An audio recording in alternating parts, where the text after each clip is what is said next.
জামাতের ইলেকশন গেমটা আসলে কি? জামাত ইলেকশনকে কেন্দ্র করে গত ১ বছরেরও বেশি সময় ধরে কাজ করে যাচ্ছে এবং তাদের ইলেকশনে ৩০০ আসনের টার্গেট তারা কখনোই করেনি। তারা বরাবরই ১৬০ থেকে ১৭০টি আসন নিয়ে কাজ করেছে। জামাতের ইলেকশনকে কেন্দ্র করে বড় একটা রিসার্চ টিম কাজ করে। এখানে দেশি বিদেশি রিসার্চার, অ্যানালিস্ট এবং স্ট্র্যাটেজিস্টরা গত ১ বছরেরও বেশি সময় ধরে এক টেবিলে বসে কাজ করে যাচ্ছে। ফলে জামাতের যত ডিসিশন, ইলেকশন ক্যাম্পেইন স্ট্র্যাটেজি সবগুলোই এই অ্যানালাইসিসের উপর ভিত্তি করে হচ্ছে। সবশেষ খবর যতটুকু জানা, জামাত ১৪৫ থেকে ১৫০টি আসনের ব্যাপারে খুবই কনফিডেন্ট। এটা কিন্তু একদিনে হয়নি। জামাত প্রতি মাসেই জনমতকে কেন্দ্র করে তারা একটা রিসার্চ করেছে এবং মানুষের কাছে গিয়েছে, এঙ্গেজমেন্ট করেছে এবং সেখান থেকে তারা রিসার্চ করে বের করেছে কিভাবে মানুষকে তাদের কাছে টানা যায়। একটা সময় হয়তো তাদের আসন সংখ্যা ছিল ৫০ থেকে ৬০-এর করে, তবে তারা কাজ করেছে যে কোন এজ এবং কোন ডেমোগ্রাফিকে তাদের ভোট কম এবং তাদেরকে কিভাবে তাদের কাছে টানা যায়, সেই এজ এবং ডেমোগ্রাফিক ভিত্তিক তারা ১ বছরেরও বেশি সময় ধরে কাজ করে যাচ্ছে এবং এখনও তারা সেইভাবে কাজ করছে। অন্যদিকে ৫ই আগস্টের পর বিএনপির ধারণা ছিল তারা ভূমিধস বিজয় পাবে, কেননা বিএনপি সবচেয়ে বড় দল, এবার মাঠে আওয়ামী লীগও নেই, তাই মানুষের কাছে বিএনপি ব্যতীত অন্য কোনো অপশনও নেই। হ্যাঁ, এটাই সত্য, তবে এই সত্য ১ মাস পর্যন্ত সত্য ছিল। ৫ই আগস্টের ১ মাস পর থেকেই জনমত ভাগ হতে শুরু করেছে।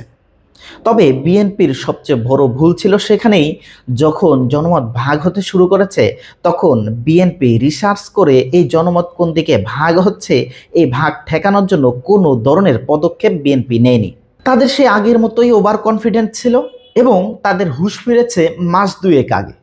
২ মাস থেকে তারা অনলাইন এবং অফলাইনে ইলেকশন ক্যাম্পেইন এবং কাজ করা শুরু করেছে, কিন্তু এজ গ্রুপ ভিত্তিক এবং ডেমোগ্রাফিক ভিত্তিক ক্যাম্পেইন ডিজাইন তারা করেনি এবং রেগুলার বেসিসে জনমত কোন দিকে শিফট হচ্ছে এবং তাদের জনমতকে কেন্দ্র করে অ্যানালাইসিস করে সেই শিফট কিভাবে ঠেকানো যায় সেটা নিয়ে তারা অ্যানালাইসিস বা রিসার্চও তারা করেনি।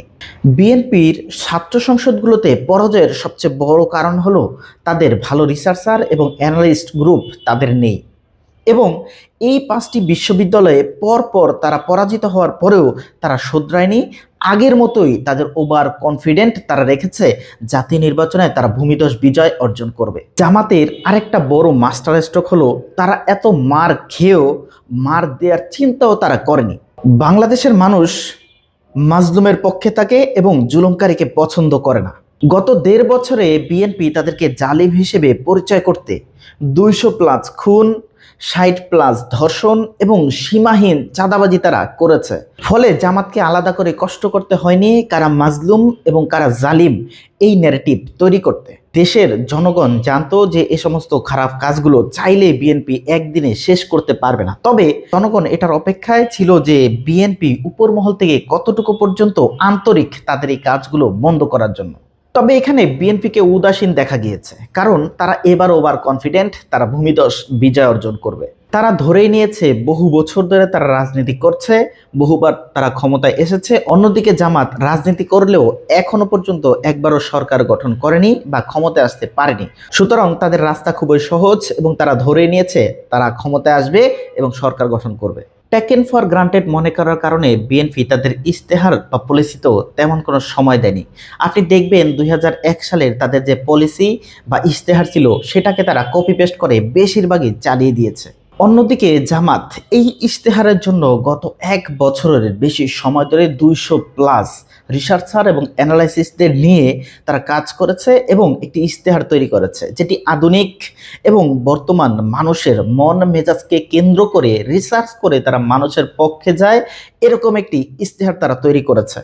এবং বিএনপির ইশতেহার গত ২০ বছর আগের পুরনো এবং মানুষের মন মেজাজের সঙ্গে যেগুলো যাচ্ছে না, এরকম কিছু ইশতেহারও বিএনপির পলিসিতে রয়েছে এবং এই সমস্ত কাজগুলো হয়েছে বিএনপি হোমওয়ার্ক না করা, রিসার্চ না করা এবং তাদের সেই আগের ওভার কনফিডেন্স। জামাত থেমে নেই। আগামী ৩ দিনে কোন ভোটারদেরকে টানতে হবে এটা নিয়ে জামাতের আগেই হোমওয়ার্ক করা আছে এবং তারা সে অনুযায়ী কাজ করবে। অন্যদিকে বিএনপি এই ৩ দিনে গাল ভরা কিছু কথা বলবে এবং তৃণমূলে অনেক বেশি ব্লান্ডার হবে এবং শেষমেশ ইলেকশনে হেরে গিয়ে তারা ইলেকশন ইঞ্জিনিয়ারিংয়ের একটি দোষ চাপাবে জামাতের উপর।